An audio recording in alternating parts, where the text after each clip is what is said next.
usually inviting, you know, somebody like Mary Ellen Schron, and as she usually does, she brings this guy that she's married to along with her. And so the rumor that he's working on this high-yield snow farm thing for eastern Cuyahoga County is not true, but otherwise, we'd like Jack to come up, and our county councilman, Jack Schron, to come up and talk about some of the charter amendments for the Cuyahoga County. Thank you. She's just getting there. We are trying to work on a lot of things, and some of which are downtown, economic development things of a positive nature. I hope you would interpret it as positive. I know that there will be some challenges and discussions about the concept of a hotel going in downtown, but I personally am in favor of the concept. So just to let you know where I am on from an economic development, some of my colleagues were against controlling the rotunda. I think they're going to live to regret that decision because as nice as Heinen's is, I would have thought the rotunda would have been a perfect place to do things with the arts and humanities and music and things like that, as opposed to tomatoes and lettuce and all nice things, but that's what our iconic rotunda is going to be.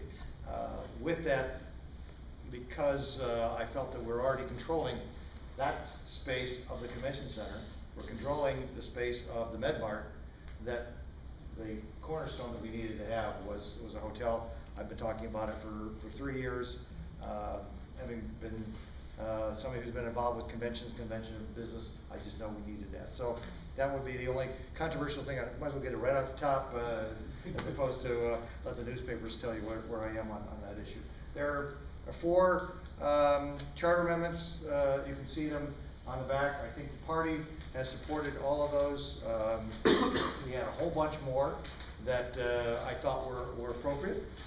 We had an independent inspector general that we got 6 out of 11 votes, but you needed 8 to get it on the ballot. This is one of the areas that I am most disappointed with the county executive, Ed Fitzgerald, on. He said he was in favor of it, he was supporting it, but he never picked up the phone and gave a call to the 5 Democrats who voted against it. You would have thought that it would have taken very little to get 2 people to pick up the phone and say, hey, let's, you know, if you get a call from the county executive and say, would you go this way, because it was part of his cornerstone, it's in his literature, he touts it as a success to have it, and yet we don't have it locked into the charter. Being somebody who had been in the military for 28 years, we would not have ever thought about doing something without an independent inspector general to be able to hold everybody's feet to the fire and coming out of county corruption. So the 4 items are on the ballot. They're all on there. I'm sorry, but they're all the milquetoast ones. We didn't have the serious ones. We didn't have an independent IG. We didn't have the independent sheriff that we wanted to put on there. All the ones that we fought long and hard, Dave, Mike, and myself, they didn't make it. We couldn't get the 8 votes to get them on the ballot. So the ones that are on there, you shouldn't find any reason to resist them. Like the one that talks about extension of the days for the county executive to work on it. That's mutual. We have 30 days currently under the charter to respond to bringing somebody on board as far as an appointment. 30 days is just not enough time, and the reason why, we only meet twice a month, and so as a result, to have your 3 proper readings, you need, it should be 60 days, and so that should be pretty, it's pretty perfunctory in that respect. So we end up always having to do an exception to the rules to get it done. So we also have that, the way the charter is written, the county executive has the right to control everything that goes on the council side of the aisle. Well, that shouldn't be right either. You have to have a separation of powers, and things like the agenda and scheduling and things like that are technically have to go bounced back over to the county executive.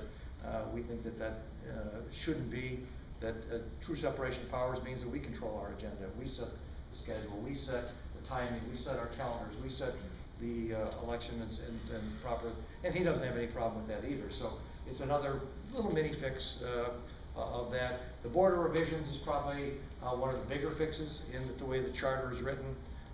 It doesn't have a structural board of revision in place. The old county commissioners, they were the ones who were formed the basis for it. Well, without that in place, they were the executive and the legislative branch all in those 3 individuals, which we all know where that went. wasn't necessarily a good turnout.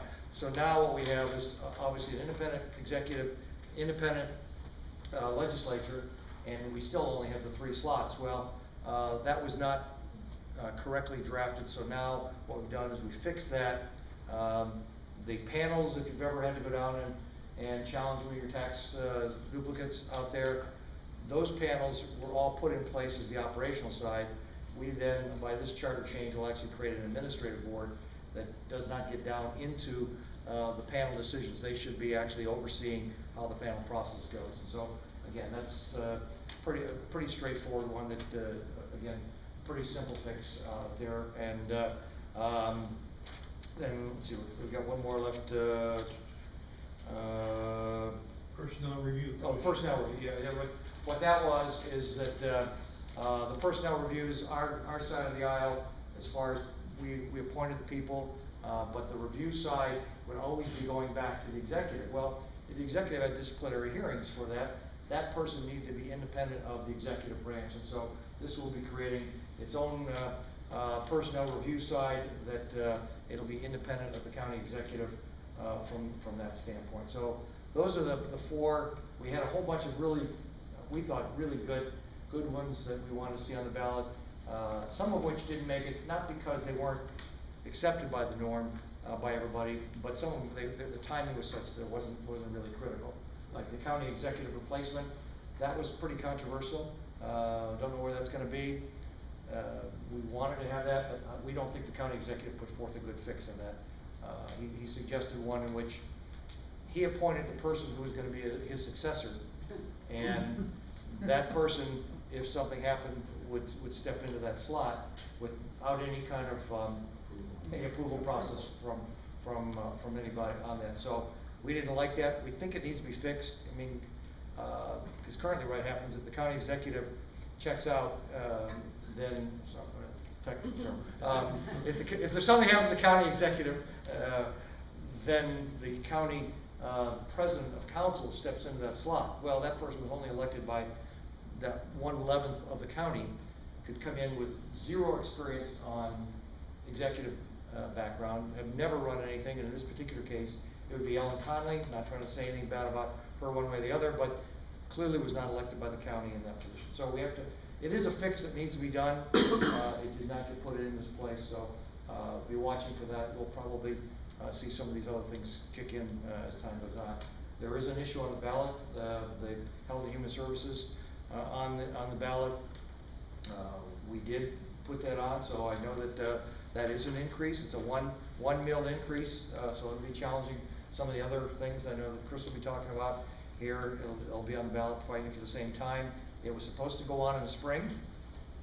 The folks who were driving that issue from the Democratic Party wanted to see a 3 mil increase. They wanted to see it as a duplicate levy that would be on the ballot, so we would have ended up with 3 Health and Human Service levies if this would have passed simultaneously that you would be paying taxes on. Sometimes, if you're in the minority, you're not going to win the day, but you make forth your best arguments, you push forth, and you take your best off the field. So we were able to take it from 3 mils down to 1. We were able to get it changed as a replacement millage out there. So the one in the spring, if this were to pass, will drop off, so you'll only have two on your tax duplicate from that standpoint. This will be for 5 years at a flat rate for the 5 years out there, but it will be a 1 mil increase, but it's better than the 3 mils that were being pushed out there. And the biggest reason for it is the property values in the county have dropped precipitously, and as a result, the Health and Human Service, that's where the funding comes from. Yeah, Patty?